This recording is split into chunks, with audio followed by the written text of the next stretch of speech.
What's up, nation? Welcome to another edition of the Wise Take NBA DFS podcast. I'm your host, CK013. You can find me on Twitter at CK_013. And you can find me at the Wise Take Nation at wisetake.com. And you can follow the Wise Take Nation on Twitter at wise_take. All right. So we have ourselves a small little 4-game slate on a Monday. We are winding down to the dog days of the NBA, but there is still some money to be made as long as FanDuel and DraftKings keep putting up some contests. So we will continue, although I do want to mention we are extremely excited about MLB, which is coming up soon. Those of you that are subscribed to YouTube, iTunes, whatever it is, whatever platform you're on, we did, Cammy Boy and I, the Wise Take Bart Simpson did an intro to MLB, like a refresher on MLB. We did it like podcast style. Just kind of went over a few things, and if you're new to it, it could really help you out. And if you played it before, just go give it a listen and get your mind right for baseball, because baseball is a coming, and I am super excited. Baseball, one of the best sports to make money in. I think the playing field is a little more level, and I think more people will start to realize that, as they play more DFS. Like, as people that are new and are learning, I think you'll find that it's a sport where there's still some edge to be had, and we touch on that a little bit. Anyways, moving on over to this basketball slate. 4 games. We got Philly, Orlando, Thunder, Grizzlies, Phoenix, Utah, Brooklyn, Portland, which I can tell you right now, I'm going to definitely have some exposure to, I should say. Let's switch over. Damn. Couldn't breathe there for a second. Anyway, looking at point guards. Russell Westbrook up top against Memphis. Westbrook is always a fine play. I do think in this particular matchup, I kind of lean towards Paul George. I know Westbrook has played really, really well, but I think Paul George is going to have the clearest path, especially if Conley plays. With Avery Bradley out, they're definitely down a defender, but I feel like if you look at their starting lineup of Memphis right now, with all the injuries that have occurred, and you're looking at DeLon Wright, Tyler Dorsey, Bruno, Justin Holiday, Chandler Parsons. It just seems like I just don't see any of those guys going to be able to cover Paul George. So I like Westbrook, and the game stack, you can play them both. But I think I lean towards Paul George. Lillard is the one I want. He's 9.9 on DraftKings. When McCollum out, his usage has been great. Against Detroit, put up 50. That was like a lower-end performance. Not that he played poorly, but you can see he was like 1 assist shy of the double-double. And like some of his teammates actually picked it up a little bit, played a little better. But yeah, they dropped his price a little bit to 9.9 against Brooklyn, which means he's going to be seeing the lights of Dinwiddie, D'Angelo Russell, none of which very good defenders. And again, the thing to really like zone in on here is the assist numbers. You can see that with McCollum out, they have gone up, at least over his last 3 games or so. So yeah, Dame I'm going to put to the side, because Dame I'm definitely going to want. Let's keep looking. I think that Ben Simmons has been playing really well, and I think for tournaments he could be an interesting option. He's been showing some form of consistency over his last 3 games. The issue is, unless somebody sits, you never know which one of these guys, or 2 of these guys, it seems like it's been 2 at a time, are going to have the good game. But for tournaments, I'm certainly fine with Ben Simmons. Mike Conley is definitely someone to consider. Just his usage right now is just awesome. They got rid of Gasol, we know. Avery Bradley is hurt. That's going to help even more, because that was a guy taking a ton of shots. And assuming that he does play, his usage is going to be extremely high. So he is definitely one Grizzly that I think is somewhat safe in terms of floor. Yeah, he's going to be someone we have to consider. If you're doing multiple lineups, you're going to want some exposure, I think. Coming down, some of these other guys are okay. Nobody that's like making me feel like maybe Ricky Rubio. I don't like the fact that he played 20. Oh, that was against Chicago. That was a blowout. Rubio's a maybe. I really don't love taking point guards against Phoenix, though. They've been a little bit better, especially when that Melton kid plays. But, yeah, let's go down to Value Town, see if we see anything. Jimmer Fredette. Is it Jimmer Fredette day? Not for me, it's not. Not right now. But I think maybe one day before the season ends, we'll have a Jimmer Fredette day. I don't know, we'll see. Well, I guess they signed him for a reason, right? Played 4 games against Sacramento. He just got there. Now he's had a practice under his belt. Maybe. Melton only playing 20-something minutes. Don't love that. I don't love a ton of these value options. Seth Curry. He's been playing well, huh?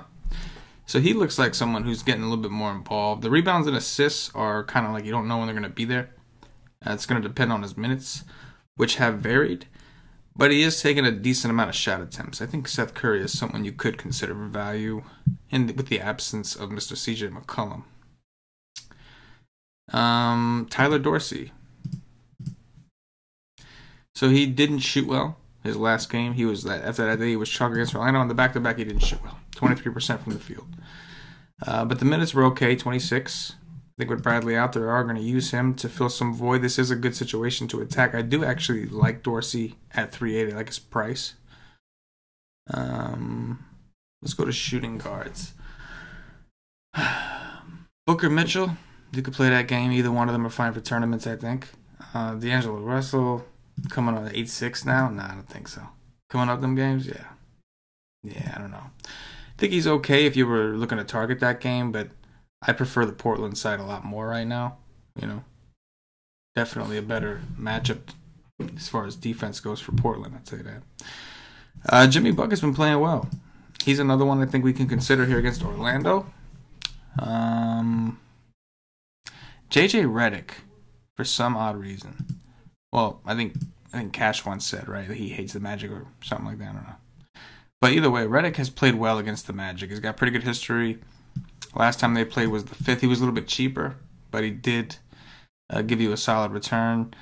I do like him at 5'6". Probably someone that I would just get some exposure to, you know, if I'm doing multiple teams, which I probably will be tomorrow. Delon Wright, I don't mind either. He only played 27 minutes against Minnesota. So, like, he got 42, 39 in the last 2 games. I know one of those games Conley was out. But I wanted to see those minutes go back up, and it looks like they gave some of those to Dorsey as well, now that he's in the, you know, in the mix or whatever. So he's just a maybe. Yeah, I don't know. I think for this example, we're just going to punt it and go with Dorsey. We're going to put Dorsey at the shooting guard slot. We talked about him at our point guard. You could have put Seth Curry there, too. I don't mind that. Small forwards, Paul George. I do like Paul George. I just think it's a matchup issue for Memphis, like a very big one. And he's been playing relatively well. 1 bad game over his last 3, 4. Maybe call it 5. We'll say 4. Above 50, right? He's 9'6". I think I'm going to put him to the side also. Tobias Harris, I think, also has pretty good history against the Magic. Probably a revenge spot or something. Some extra narrative. But I feel like he usually does well against her. There you go. Look at this. Last time he saw Orlando went for 50. Somebody may have been out that game. Maybe Embiid was out, something. But I do like Tobias Harris in tournaments. And I say in tournaments because it's hard to say which one is optimal for Philly. It seems like the only one, if there's no injuries, Embiid is the only one that you could ever make a case for, usually, as far as being optimal, unless these guys are like severely underpriced, which I think Tobias's price is pretty fair, but I don't think he's necessarily severely underpriced in comparison to some of these other options. But yeah, in tournaments, definitely someone I'd look at. Let's keep coming down this list. I don't see a ton that I love at power forward. Power forward is not the strongest. We could go... Oh, I'm supposed to be looking at small forward anyway. Shit. Oh, same story, right? We talked about Redick already. Karis LeVert is 5K. This seems like it would be a good spot for Karis LeVert. Somebody I'm going to have some also in tournaments. The problem is it's hard to project Karis LeVert. And 27 minutes, 32 minutes, 24 minutes, and then 18 minutes against the Lakers. It's just kind of hard to project what he's going to do or when he's going to do it. But I do typically like forwards against Portland. Well, Harkless is a maybe, right? 4,200 on DraftKings. He's a maybe. He's played well. Holiday at 4,100. So Holiday, the minutes were there. 31 minutes, like, that's promising. He just doesn't do a whole ton. You know, like when Conley was out, he took 13 shots, but he also played 43 minutes. So he's just not doing a ton. But he's really cheap. Chandler Parsons is the guy that I'm more likely to want to take a chance on. Now, he only played 20 minutes in that game against Minnesota, but that was a back-to-back. So it is possible that they didn't want to push him too hard. It was a back-to-back at a 3 and 4. Whereas you can see when they had the day off, he did play 25 and 31. So we got 20 on the 3 and 4. No reason to push him. He's had a history of injuries. But 3,900, I don't mind for him, and hope that he does get the 25, because, I mean, you could we know when he's on the court, he was actually doing shit. Rebounds, assists, taking a good amount of shots for the amount of minutes he was there. I think it's someone we can consider for value. Now we'll go over to power forwards. Let's see. We talked about Tobias. Yes, we did. Gordon, like, that Philly game is going to be an interesting game stack. I can tell you that. Gordon's minutes, wow. I think some of these were overtime. But, yeah. I do think Philly is a significantly better team than Orlando, so that worries me a little bit, not to go too heavy in game stacks, but this does seem like the most, like, this should be the most popular, this first game, as far as game stacks go. I'm sure Memphis and some of the guys in OKC and maybe Dame and Nurk, you know, those guys get some ownership too, but Philly Orlando is like the most attractive looking game. Like Brooklyn Portland looks good for Portland, but both teams play kind of slow. Phoenix Utah, that's a slow game. Same story. Utah plays good defense. Phoenix does not. OKC Memphis is just a slower paced team. So Philly Orlando seems like, you know, Philly plays relatively fast. Orlando plays a little slower, but they've got some defensive inefficiencies. So a lot of times you'll see these games higher scoring. So I think the ownership is going to be surrounded by this Philly Orlando in tournaments, like people thinking they're just going to do a game stack. I think that'll be the most popular game stack, and it does make sense to me as of right now. It looks like the most stackable game from a tournament perspective, but we will see. We will see what happens tomorrow. Coming down at power forward, there's a bunch of maybes. Rashawn Holmes, 3,900 against Utah. So I don't love taking bigs against Utah. But Josh Jackson may be out. And even so, DeAndre Ayton's going to have to cover Gobert. So we can expect Holmes to get around anywhere from, like, I would say 18 to 22 minutes. But if Josh Jackson does miss and Ayton happens to get into foul trouble, Rashawn Holmes may play a little more. The benefit of Rashawn Holmes is he doesn't have to play a whole ton to hit value, right? 15 minutes, 24 DraftKings points. 16 minutes, 26 DraftKings points. 21 minutes, 25, 20, 22. So it didn't even go up with the minute increase. But I'm probably spending too much time talking about a guy that's really, like, you know, tournament sprinkle viable. But a lot of these guys are. I don't see a ton that I love. I mean, Crowder kind of is a wild card. Like, he's got one of the lowest floors you would ever think. I mean, like, he'll be consistent for a little while, and then all of a sudden he'll just give you a 5. Like that, he does that. He does that every so often. Let's go with a value guy for now, and let's go with Parsons. Let's do it. All right, centers. Joel Embiid and Vooch.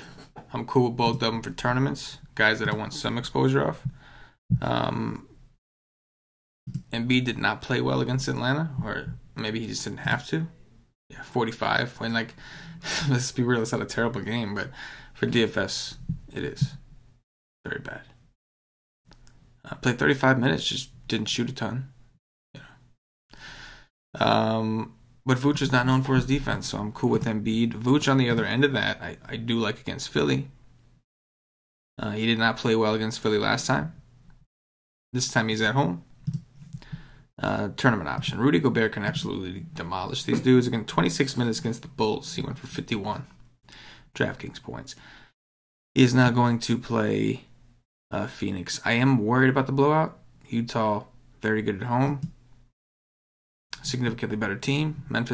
Phoenix has been playing better lately, don't get me wrong. But I am a little worried. But Gobert, certainly a tournament option. Valanciunas, I don't love the matchup, but I do love what he's been doing. I mean, he went for 40 last time against OKC, right? So Steven Adams' defense has been a little lately, been a little down. Joe Val at 7-1, I do actually like. Yeah, especially if like Joakim Noah is out. But 7-1 for Joe Val, yeah, I can do that. Nurkic has been doing the dirty to me for far too long. This man's usage does go up. If you look at the numbers, his usage does go up. His point per minute supposedly goes up. Problem is, the minutes aren't guaranteed, as we saw against Dallas, where he only got 22 minutes. And then I guess, blame the matchups, I guess, for some of these. But Nurkic should be able to destroy Brooklyn. We saw what JaVale McGee just did. I think Nurkic is better than JaVale McGee, personally. I don't mean that. JaVale McGee is the GOAT. He's the White State GOAT. I don't know why I said that. What the fuck's wrong with me? Yeah, 6'9" for Nurkic. I could do that. So now you're kind of stuck. Like, I think Joe Val may be a little more optimal. Because, his minutes are a little more guaranteed. Like 26, that was probably because he got into foul trouble. But he still went for 48. Right? Nurkic is the guy I want to click on, though. Because I think he gets smashed in tournaments. Like, look what he did against San Antonio. 55. He could do that against Brooklyn. But he could also not get the minutes and really screw you. So I guess for this example, we'll go with Joe Val. Right? Let's keep looking. Adams on the other end. Kind of just waiting for Adams to have a good day. And maybe it could be against Joe Val. You're just kind of waiting for him to do it, right? Toronto was a good situation, I thought, for him to do it. Oh, I got Gasol there nowadays, so maybe it wasn't as easy. 5,300 is a good price for Steven Adams, a guy that should play in a close game over 30 minutes. 5,300 is a good price. Cantor is the guy if you want to get a little, you want to roll the dice. He can destroy Brooklyn. He's so big. But, like if you have a lot of Nurkic exposure in tournaments, you might want to have a little bit of Cantor as a hedge, or vice versa. If you particularly are going to take a chance on Cantor, have Nurkic as a hedge, because you want to take advantage of the matchup, and you figure one of these guys is going to do well. But they probably won't both do well, You know what I'm saying? So, I think I'm going to stop it there. Yeah. So there you have it. Quick skeleton of the positions. It looks like, as of now, I have a build that is a little Memphis heavy, to say the least, and I think you could play Conley even on this. So, Memphis appears to be a team that are going to be relatively popular, right? They are being paced up, so that is the more attractive side of that game. And there's a lot of value pieces, which it looks like we're going to need, because with this base of 5 players that I have only 52-33 to spread across 3 more positions. So I personally like Dame. I wouldn't be surprised to see Conley substituted there, or Westbrook for some people substituted there. I like the increased usage I'm getting from Dame. I like the point per minute increase with McCollum out, obviously. And I like the matchup against Brooklyn, so I like Dame. We're using Dorsey because he's cheap, and we like the shot attempts. Parsons is more of a, maybe somebody else opens up to replace him tomorrow in an optimal build, but in a tournament build, he's still going to be fine. as an option. It's going to be a variant play, but 3,900 when he's on the court, he actually does shit. We like that. Paul George is, the obvious. Number one, it's kind of a bring back from Memphis. Not that I think you have to always bring it back, especially not when you're playing a team because they're all value options. But PG, I do particularly like his matchup against Memphis, so I'm doing it. And then we got Joe Val, which the tournament side of me wants to say Nurk Dog, even though he's screwed me 3 games in a row. But the optimal tells me to spend $200 more for Joe Val, who has been playing well and has also seen some increased usage. And there you go. That is going to do it. Real quick, just going to remind you guys, if you haven't already, check us out at wisestate.com. Make sure you get over there. Do yourself a favor. Join the nation. Do things the right way. Do DFS the right way. You can get yourself a day pass. $2.50 gets you in for 1 full day of NBA content. You get access to all the articles. Get access to the cheat sheets. Get access to the Y stream, which is a live stream we do 2 hours before lock, after all our guys have done their research. And we're getting some injury news in. Very, very valuable. This is a first look show, so some of this stuff might change.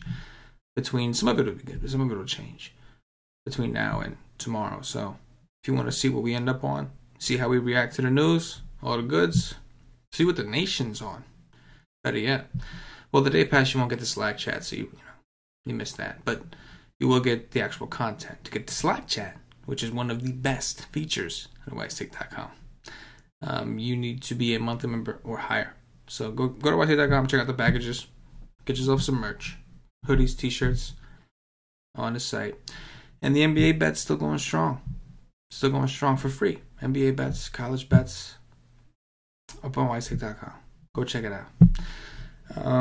With that said, if you're watching on YouTube, please click that thumbs up, that like button, subscribe to the channel. If you're watching on Facebook, give us a like and a share to support the Wise Take Nation. If you're watching us on Twitch or Twitter, give us a follow, give us a retweet. And if you're listening to us on Podbean or iTunes, give us some 5-star reviews. Help bump us up those charts. For myself, the entire Wise Take Nation, as always, good luck. Yeah.